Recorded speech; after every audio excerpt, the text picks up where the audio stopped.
BJP ने दिल्ली विधानसभा चुनाव के अपने 29 उम्मीदवारों की दूसरी सूची जारी कर दी है। लिस्ट में पार्षदों के साथ ही 5 महिलाएं भी शामिल हैं। बीजेपी की दूसरी लिस्ट में कई मौजूदा विधायकों और संगठन को मजबूत करने के लिए काम करने वाले कुछ लोगों को टिकट दिया गया। सूची में कुछ प्रमुख नामों में लक्ष्मीनगर से मौजूदा विधायक अभय वर्मा और 4 पूर्व विधायक प्रद्युम्न राजपूत, पवन मिश्रा, कपिल मिश्रा और नीरज बसोया शामिल हैं। इसके साथ ही पूर्व सीएम मदन लाल खुराना के बेटे हरीश खुराना भी इस लिस्ट में शामिल हैं।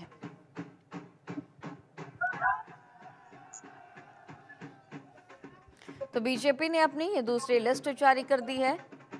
29 उम्मीदवारों के नामों की ये दूसरी सूची जारी कर दी है। विधानसभा चुनाव की तारीख अब बेहद करीब, समय बहुत कम बचा है और ऐसे में सभी पार्टियां एड़ी चोटी का दम लगाती हुई नजर आ रही हैं। तो बीजेपी ने ऐसे तमाम लोगों को टिकट दिया है जो पहले से पार्टी का मजबूत चेहरा रहे हैं और उन पर बीजेपी ने भरोसा दिखाया। अब चलिए आपको ग्राफिक्स के जरिए बताते हैं किस सीट पर कौन से प्रत्याशी को बीजेपी ने उतारा। चांदनी चौक से सतीश जैन बीजेपी के प्रत्याशी हैं। सदर बाजार से मनोज कुमार जिंदल बीजेपी के प्रत्याशी होंगे और इसके साथ ही द्वारका सीट की अगर हम बात करें तो यहां पर इस सीट पर बीजेपी ने प्रद्युम्न राजपूत पर अपना भरोसा जताया है। पालम सीट की अगर हम बात करें तो कुलदीप सोलंकी यहां से प्रत्याशी हैं।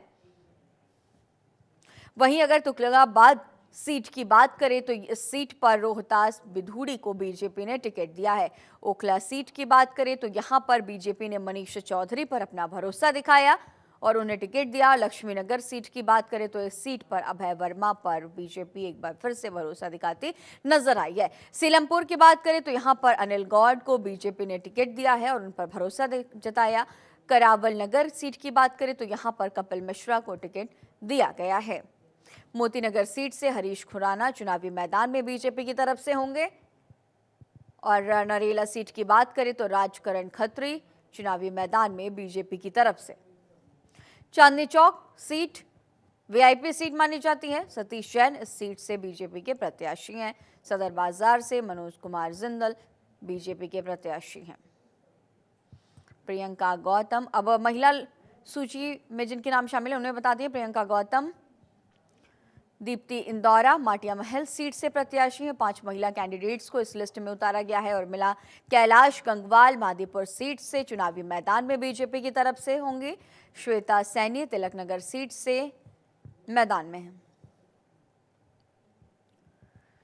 नीलम पहलवान नजफगढ़ से चुनावी मैदान में है। सबसे पहले मैं अपने पूरे पार्टी के शीर्ष नेतृत्व का धन्यवाद करना चाहूंगा कि उन्होंने मुझे यहाँ से भारतीय जनता पार्टी का ओखला विधानसभा से उम्मीदवार बनाया। मैं बहुत बहुत धन्यवाद करना चाहता हूँ। किस तरीके से आप मानते हैं कि ओखला में 3 बार विधायक रहे अब्दुल्ला खान, फिर जो है खड़े हुए हैं, जेल से बाहर आए हैं, जेल आने के बाद काफी देख रहे हैं लगातार कभी झाड़ू लगवा रहे हैं, कभी कुछ करवा रहे हैं, क्या मानते हैं?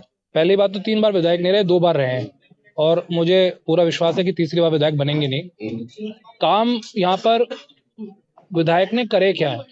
सड़कें टूटी हुई हैं, आप भी यहीं रहते हैं, आप भी रोज यहाँ से गुजरते हैं, सड़कें टूटी हुई हैं, आज इंसान सही। मैं इस वक्त साउथ दिल्ली के कस्तूरबा नगर में है और जिस तरीके से बीजेपी के लिस्ट आए और कस्तूरबा नगर से नीरज बसोया को टिकट मिला, जीतते हैं तो किस तरीके से काम करेंगे?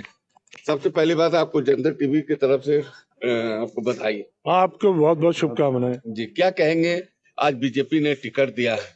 मैं तो अपने केंद्रीय नेतृत्व से लेकर सबका, नीचे के मंडल के सब पदाधिकारियों का, प्रधान का, मोदी जी का, नड्डा जी का, अमित शाह जी का, वीरेंद्र सचदेवा जी का, बांसुरी स्वराज जी का तहे दिल से बहुत बहुत धन्यवाद देता हूं कि उन्होंने मुझे प्रत्याशी के रूप में चुना। उनका दिल की गहराई से बहुत बहुत धन्यवाद। कितना चुनौती मानते हैं आप? आपको पता लगा कि उस दिन के बाद अगर चुनौती है आम आदमी पार्टी के साथ, जिसके साथ लोग कह रहे हैं, तो आम आदमी पार्टी अब तक सर्वे क्यों करा रही है 9 बजे तक? अच्छा, आज तक सर्वे हो रहा है।